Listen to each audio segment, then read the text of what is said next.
د پردي وطن ستړې کیسه دوی په پردیو ماڼیو خپلې شاړې دښتې غوره بولي. تازه راستانه شویو کورنیو ته د هیواد په هره برخه کې خدمات وړاندې کیږي. د شپېته ارزه دغه به 10,000 وي چې 10 ارزه دا به 15,000 ودرسي نیم په نیمه کار و بیا دا نیمو رمې وي اوس هم کوزې دي چې په لا کار زه دغه به 50,000 ورکړ چې 50 بار زه دغه به 15,000 ورکول نیم په نیمه توان پاتې شو. بابا وایي د خپل عمر ټول کلونه پاکستان کې تیر کړي. د هغه په خبره د دومره ستړو تکلیفونو سره سره په پردي وطن کې ځای نه کیده. پاکستان کې خو ډیر وخت د ټل سره تیر ک او پاتې سو د 14 کاله 14 کاله بیا کاته ولاړ پنجاب ته د سرګودي ته چکوال ته د غالکو کې مختیر. حضرت د بابا دریم زوی دی. هغه د پاکستانی ریاست د ظلمونو بیرحمیو کیسه کوي.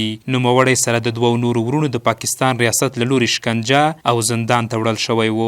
په ډیرو خوارۍ ځان د دوی له پنجو راخلاص کړی. ظلم یې کاوه زیاته یې کاوه حکومت به راغی 15,000 به یې ورکړې 10,000 به یې ورکړې 2 شپې 3 شپې ګزاره سره وکړل هغه به ولاړ مسخت ته به رالې 2,000 15,000 مې تا درکړی تا به دښته وویل 3 شپې بعد هغه راغی 10,000 به یې واخیستلې په دغه ځای کې هتې نفس مو خود په عذاب یې کړل. بیا هم چې کډه را براوله د موږ پلار ته راغلي وو 15,000 شپږ 4,000 د روپۍ ته راخیستې وې چې راټولې بچیانو ښځې راکوزې کړي دا موږ جیل ته وړو تانې ته یې وړو نو دا به بیا موږ در واړو تاسې ولاړ شئ. بیا ډریور څه مهرباني ورسره کړې وه سوال یې ورته کړی و چې دا پیسې واخله مثال دا ګاډی بار کړی د روان دي. دغه کډوالي کورنۍ لکه د نورو غوندې خدمات ورته وړاندې کیږي. موږ سره یو ځای د کډوالو چارو رئیس د دوی تر جونګړې راغلی تر څو یې پوښتنه وکړي او د وړاندې شویو خدمتونو ارزونه یې ترسره کړي.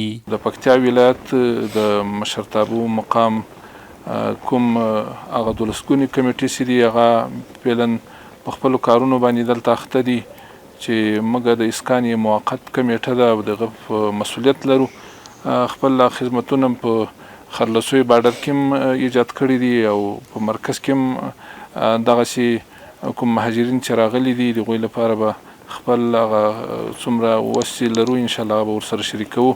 یادې کورنۍ خوښې دي چې له لسیزو وروسته د خپل وطن غېږې ته پناه راوړي. دوی له اسلامي امارت څخه غواړي چې د استوګنې او نورو اړینو خدمتونو په برخه کې ورته ځانګړې پاملرنه وکړي. دلته شکر الحمدلله موږ وایو چې اتیر عمر هم راګرځولی ښه وضعیت عاجز صاحب لغه و موږ سره امداد هم کړی ده یو ځای 10,000 روپۍ راکړي یو ځای 200 کم 6,000 راکړي بل ځای د میټر کریا موږ په 20,000 نیولی 12,000 راکړي به دا کابل کې. حکومت ته دغه خواهش ته دغه ریکوست هم ده ورته چې مسخت موږ ته دلته مځکې راکړلی شي خپل کورونه راته جوړ شي او شپېره دېر دسه دا خیمې مې دغه سفر یې پرې ګزاره نه کیي.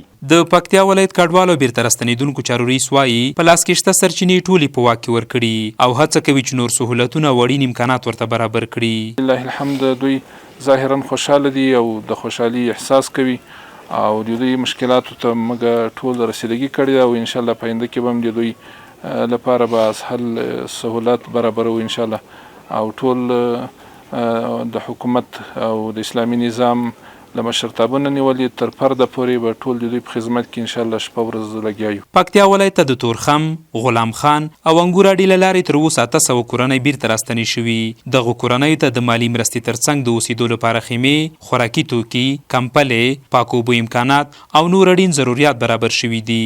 مسؤلین ډاډ ورکوي چې د سبت وروسته به د اوسېدو لپاره خوندي ځای په واک کې ورکړي.